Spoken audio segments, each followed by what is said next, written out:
그 말을 온전하게 믿는다면 장군이야말로 왕이 될 마음까지 불타오를 테지요. 코더 영주에서 더 나아가 말이요.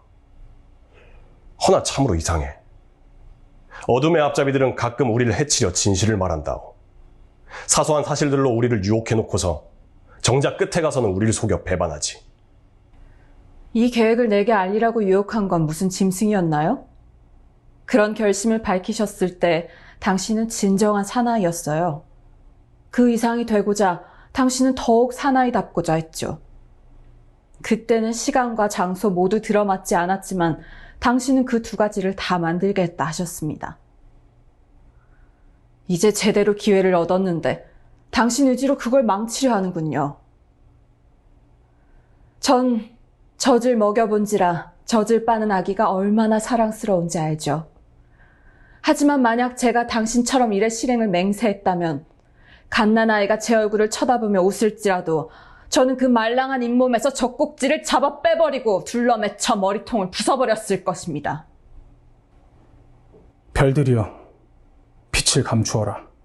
이 검은 야망을 보지 마라. 눈은 손이 하는 짓을 못 본 채 해라.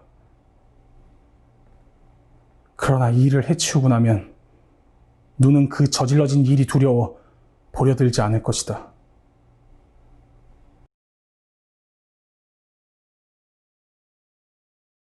희곡에서 발견한 유쾌한 이야기를 충전해드립니다. 휘발유 들어갑니다.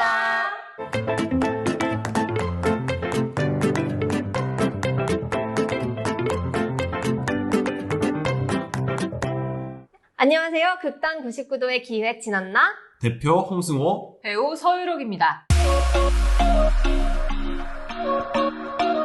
네, 오늘은 셰익스피어의 맥베스를 가지고 함께 이야기를 나눠보려고 합니다. 여러분도 많이 아시는 작품이시죠?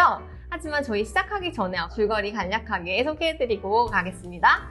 스코틀랜드의 장군 맥베스는 황해에서 새 마녀를 만나 자신이 왕이 될 것이라는 예언을 듣게 됩니다. 그런데 현 왕에 대한 충성심과 왕이 되고 싶은 욕심 사이에서 맥베스는 고민을 하게 되고 맥베스 부인은 그런 남편을 반란을 하라고 부추깁니다. 결국 맥베스는 덩컨왕을 살해하고 자신이 왕이 되는데요. 나중에는 벤코우까지 죽이고 점점 폭군이 되어가게 됩니다. 그 때문에 이 맥베스 부인은 죄책감에 시달리다가 자살을 하고 맙니다. 결국 맥베스는 잉글랜드에서 돌아온 덩컨왕의 아들 멜컴과 파이프의 용주 맥더프에게 죽임을 당하고 이 연극은 마무리가 됩니다. 네, 이 작품은 셰익스피어의 4대 비극 중에 한 작품이기도 하죠. 스코틀랜드의 실제 역사에서 모티브를 가지고 온 작품인데요. 셰익스피어의 작품 중에서는 가장 짧은 작품이라고도 해요. 그런데 짧지만 되게 내용의 단일성, 그리고 또 빠른 전개, 그러면서도 되게 시적인 완성도가 높은 대사 하나하나가 정말 아름다운 작품으로 잘 알려져 있습니다. 그리고 이 작품은 1611년에 공연된 이래로 전 세계 다양한 나라에서 사랑을 받으면서 공연되고 있는 작품입니다. 근데 혹시 맥베스의 저주라고 들어보셨어요? 이 맥베스에는 맥베스의 저주라는 이야기가 있는데요. 이 맥베스의 공연을 할 때마다 연습 기간이나 공연 기간 중에 꼭 이상한 사건이나 사고가 일어나곤 한다고 해요. 그래서 맥베스의 저주라고 불린다고 하더라고요. 이 때문에 영미권에서는 맥베스 공연을 한다라고 할 때 맥베스라고 얘기를 안 하고 맥비 또는 스코틀랜드 연극을 한다라고 바꿔서 부른다고 하더라고요. 근데 이게 셰익스피어가 새 마녀 나오는 장면 있잖아요. 그 마녀의 주문을 실제 마녀의 주문을 쓰는 바람에 악마가 노해서 저주를 받았다, 뭐 이런 전설이 있다고 하더라고요. 저도 한국에서 있을 때는 몰랐는데 영국으로 유학 갔을 때 이렇게 공연 신문 기사들을 봐도 스코티시 플레이 이렇게 쓰지 맥베스라고 안 쓰더라고요. 물론 타이틀에는 어느 극단의 맥베스라고 쓰지만 그 본문 내용 중에도 직접 언급을 꺼리는 것들이 있더라고요. 그래서 되게 신기했었어요. 찜찜하죠. 엑소시스트 이런 거 맞아요. 생각나요. 엑소시스트 촬영 후에도 뭐 주인공이 죽고 막 이런 얘기도 있고, 공포 영화를 또 촬영하면은 비하인드가 막 나오듯이 그런 것 같아요. 귀신이 나오면 막 대박 난다 그런 맞아요. 것도 있잖아요. 그러니까 대박이 났죠. 400년 동안. 그래서 대박 난 건가요? 근데 저주는 무섭잖아요. 이 작품을 보면서 너무 신기했던 게 뜬금없이 만난 마녀들의 말을 믿고 맞아요. 왕위를 찬탈하는 그런 일이잖아요. 이게 사실 이해가 안 됐거든요. 맞아요. 듣고 싶은 소리만 들은 경우이기도 하고 그런 거잖아요. 뭐를 아십니까? 아주 기분이 좋으세요. 내가 기분이 좋은가? 이걸 믿어버린 거잖아요. 맥베스 입장에서는. 그러니까요. 그런 거 믿으세요? 사주 같은 거? 저는 믿지 않아요. 믿지 않기로 했어요. 왜요? 원래 조금 신경 쓰는 스타일이긴 했는데 그게 좀 검증이 됐거든요. 제 입장에서는. 어떻게? 한 10년 전쯤이었나? 제가 막 이제 연극을 시작할 때였어요. 좀 궁금하긴 하잖아요. 내가 가고 있는 길이 맞나? 운세? 이런 거 한번 봐야겠다 해서 강남에 있는 사주 카페? 거기 가면 사주 카페 거리가 있어요.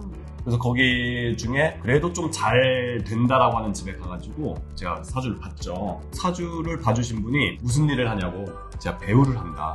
아, 그러냐고. 그럼 직업 선택 진짜 잘했다고. 올해도 정말 좋은데 한 3년 후에는 완전히 더 잘 돼 있을 거라고. 너무 좋은 길을 잘 가고 있다고 이렇게 말씀을 해주시는 거예요. 그래서 엄청 기분이 좋았죠. 근데 이제 3년 뒤에 잘 될 거다라고 했으니까 제가 7년 전에는 잘 돼 있었어야 되는 거잖아요. 아, 슬픈 얘기였네요. 그래서 안 믿게 되셨다. 믿지 않기로 했죠. 잘 되실 거예요. 근데 뭐 지금 생활도 충분히 만족하고 있습니다. 저는 믿어요. 사주 믿습니다. 아, 진짜요? 네, 저는 이제 보러 갈 때마다 30대 후반에 잘 될 거라고, 대박 날 거라고. 예, 저 얼마 안 남으셨는데. 얼마 30대 언제요? 30대 후반에 잘 될 거라고 그래가지고 저는 좀 기다리고 있습니다. 듣고 싶은 말만 믿는 거니까요, 사실. 그렇죠. 맥베스처럼. 근데 사실 사주는 통계적이고 과학적인 면이 있지 않나라고 생각이 그렇다고 들기는 해요. 하더라고요. 마녀들의 예언보다야. 저는 안 믿어요, 개인적으로 그런 걸. 저는 완전 이과한 사람이라서 과학적이지 않은 거는 과학적으로 이해되지 않는 걸 잘 안 믿어서. 그래서 맥베스를 어떻게 분석하시나요? 저는 그래서 오히려 이 맥베스가 영웅이었잖아요. 전쟁 영웅이고 유능한 장군이었잖아요. 희곡에서 이렇게 그려졌지만 예언을 받아 했지만 그거는 마치 정당성을 획득하기 위한 신화에 나오는 설화에 나오는 그런 이야기 같고 그러니까 이미 답은 정해져 있고 오히려 던컨 왕이 그 스코틀랜드의 정치 체제에 맞지 않는 왕이지 않았나 이런 생각을 저는 해요. 그래서 맥베스가 스코틀랜드의 당시 정치 체제에 맞는 사람이었기 때문에 왕이 됐던 게 아닌가라는 생각을 합니다. 그 말을 들으니까 저는 오히려 제가 궁금했던 지점이 풀리는 게 저는 이 맥베스가 과연 예언 때문에 이 반란을 저지른 건지 원래 반란이 하고 싶었는데 그 예언을 듣고 옳다구나 한 건지 이런 약간 의문이 들었거든요. 역사적으로 그렇게 해석을 하니까 해석이 되는 것 같아요. 저는 제 스스로 그냥 그럴 가능성이 있다고 생각한 게 셰익스피어가 엘리자베스 1세 시대의 사람이잖아요. 그런데 조선시대에 갑자기 왕위를 찬탈하거나 역모를 일으키는 그런 소설이 시중에 돌았다 하면 어땠을 것 같으세요? 바로 사연이죠. 그죠. 저자를 색출해라 막 이랬을 것 같은데 그런 왕을 주제로 한 작품을 정말 많이 썼단 말이에요. 그런데 물론 잉글랜드를 주제로 쓰진 않았어요. 스코틀랜드, 덴마크 막 이런 식으로 이방 국가들이라고 할 수 있는 나라들의 이야기를 통해서 왕권이라는 거, 또 왕정이라는 것에 대한 의문을 계속 제기한 작가라고 저는 생각이 되거든요. 그러니까 셰익스피어가 왕정의 지원을 엄청 받은 작가잖아요. 좀 왕들에게 교훈을 주기 위해서 그런 작품을 쓴 게 아니었나 싶기도 하거든요. 이 권력이라는 게 이렇게나 무상한 겁니다. 전하. 잘 이 권력을 이용하소서. 똑바로 해라. 그리고 원래는 맥베스가 스코틀랜드에서 왕이 된 뒤에 선정을 베푼 좋은 왕이었다고 해요. 근데 물론 셰익스피어의 작품에서는 왕이 된 뒤에 갑자기 국군으로 변하지만 실제로는 그렇지 않았다고 해서 다분히 목적성이 있었던 게 아닐까라는 생각을 해봅니다. 저는 맥베스를 보면서 이 맥베스라는 인물을 우리나라로 좀 치환을 해보면 어떻게 해석을 할 수 있을까를 좀 고민을 해봤어요. 그러니까 이제 떠오르는 게 광해군이 떠오르더라고요. 실제 역사 속에서는 성군이라고 하시잖아요, 맥베스가. 그리고 작품 속에서는 폭군으로 그려지고 우리나라 역사 속에서 광해군은 폭군이잖아요. 그런데 영화 광해에서는 또 성군으로 그려진단 말이에요. 다른 경우긴 하지만 둘 다 전쟁 영웅이잖아요. 맥베스도 전쟁 영웅이고 광해군도 임진왜란을 유병들을 이끌고 선봉에 서가지고 수습을 했고 아버지가 싸질은 똥을 다 치웠단 말이에요. 그래서 민중들의 호응을 입었지만 이제 아버지의 좀 시기가 있었고 탐탁지 않았다고 해요, 역사적으로도. 그리고 명나라에서도 장자가 아니다. 그런 것 때문에 좀 컴플렉스에 시달렸던 것 같아요. 그래서 서서히 폭군이 되죠. 계비를 유폐시키고 형제들을 막 죽이고, 그리고 자기의 왕권을 과시하기 위해서 임진왜란으로 불탔던 궁궐들을 무리하게 복구를 하면서 민심을 잃게 되고, 결국에는 이제 반정으로 왕위에서 물러나게 되죠. 그러니까 이러한 구조들을 봤을 때 전쟁 영웅이 권력이라는 것을 남용하게 되면서 서서히 폭군이 되어간다. 그리고 민심을 잃어가게 된다. 이런 구조들을 봤을 때 맥베스와 광해군이 맥을 같이 하는 게 있는 것 같이 저는 느껴졌거든요. 한 가지의 역사를 가지고 다양하게 또 해석이 나올 수 있고, 또 2차 창작물로 계속 진화가 되는 거잖아요. 그러니까 영국에서는 맥베스의 경우가 있었고 우리나라에서는 광해군의 역사가 있었구나라는 걸 보면서 굉장히 재밌었어요. 진짜 그런 면에서 맥베스가 정말 다양한 국가에서 여러 작품들로 파생이 많이 됐잖아요. 특히 또 맥베스 부인 그쵸. 캐릭터도 굉장히 매력적인 캐릭터다 보니까 새로운 소설이 나오기도 하고, 또 최근에는 레이디 맥베스라는 영화가 나올 만큼 매력적인 캐릭터가 아닐까 싶은데요. 저 같은 경우에는 내가 맥베스 부인이라면 어떨까라는 생각을 좀 하게 되더라고요.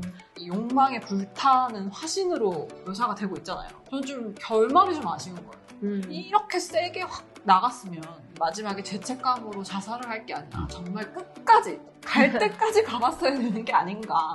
저는 하게 되면 좀 그런 캐릭터로 묘사를 해보고 싶다라는 생각이 들었어요. 저희가 지난주에 메데이아를 리뷰했잖아요. 희대의 악녀인 메데이아에 비하면 사실 맥베스 부인은 유약한 캐릭터가 아니었나라는 생각이 듭니다. 용두삼이었죠, 용두삼이. 맞아요. 대사들 정말 무섭고 막 악랄하게 느껴지는 대사들이 많았는데, 저는 막 사랑스러운 전무기에 대갈통도 부셔버릴 수 있다. 이런. 그리고 나의 젖가슴에 흐르는 막 젖을 쓸개즙으로 바꿔라. 그리고 성을 지우라는 말, 언섹스하다라고 돼 있거든요, 영어로는. 그런 표현들이 여성성을 탈피하고 권력에 대한 욕망, 이런 게 굉장히 느껴지는 대사들이 많았는데, 죄책감을 감당하지 못해서 정신질환에 시달리다가 죽는 게 너무 허무하게 느껴졌어요. 메데이아에 비하면 완전 애기죠, 애기. 메데이아는 그런 짓을 저지르고도 잘 먹고 잘 살았는데. 저는 그리고 의사다 보니까 아무래도 의사 캐릭터가 나오면 또 흥미있게 관심있게 보거든요. 그래서 레이디 맥베스를 진찰하러 온 의사의 대사가 어찌 보면은 이 작품에 관통하는 주제라고 생각이 되었어요. 영어 대사로는 unnatural did do breed unnatural troubles 이렇게 돼 있거든요. 그러니까 자연적이지 못한 일들이, 그러니까 자연의 순리를 거스르는 일들이 결국 자연에 역행하는 문제들을 길러냈다, 이런 표현이거든요. 어찌 보면 초자연적인 그런 마녀들의 예언을 따라서 순리를 거스르는 일을 했고, 그거에 따르는 당연한 결과다, 사필귀정, 이런 게 생각나는 그런 대사였어요. 그러면서 그 의사가 이제 끝에 덧붙인 게, 레이디 맥베스에게 필요한 건 의사가 아니라 성직자다라고 말을 하거든요. 그러니까 영원히 구원을 받아야 된다, 이런 말이었죠. 셰익스피어가 그런 내용을 쓴 게 아닌가 생각해봤습니다. 결국엔 길거리에 떠도는 미신 믿지 말라는 거네요. 나쁜 짓 하지 말라는 거죠. 인간성을 거스르는 그런 나쁜 일을 하지 말아라, 이런 뜻으로 이해하면 되지 않을까요? 저는 그런 생각을 해봤습니다. 제가 2016년도인가 15년도인가 봤던 영화가 있어요. 그것도 맥베스거든요. 맥베스 영화로서는 12번째 영화라고 하더라고요. 근데 이제 다른 맥베스와는 좀 다르게 연극 대사가 그대로 쓰였어요. 그래서 보는 재미가 있더라고요, 오히려. 이게 뭔가 연극적이기도 하고 뭔가 시적이기도 한데 그렇다고 비현실적이지도 않고, 그래서 보는 재미가 있었고 뭔가 미장센도 탁월했던 것 같아요. 그리고 그게 분위기를 엄청 잘 담아냈고, 셰익스피어가 말하고자 하는 주제의식을 뚜렷하게 만들었던 작품이 아니었나 생각이 들어서 그 영화도 같이 한번 보시면 좋지 않을까 싶습니다. 네, 오늘은 저희가 셰익스피어의 맥베스를 가지고 이야기 나눠봤는데 어떠셨나요? 여러분도 맥베스 읽고 재밌으셨던 부분 있으시면 댓글로 나눠주시고요. 저희가 다음번에 리뷰했으면 좋겠다 하는 희곡 있으시면 추천해주세요. 저희 휘발유 영상이 마음에 드셨다면 구독과 좋아요 알림 설정까지 부탁드려요.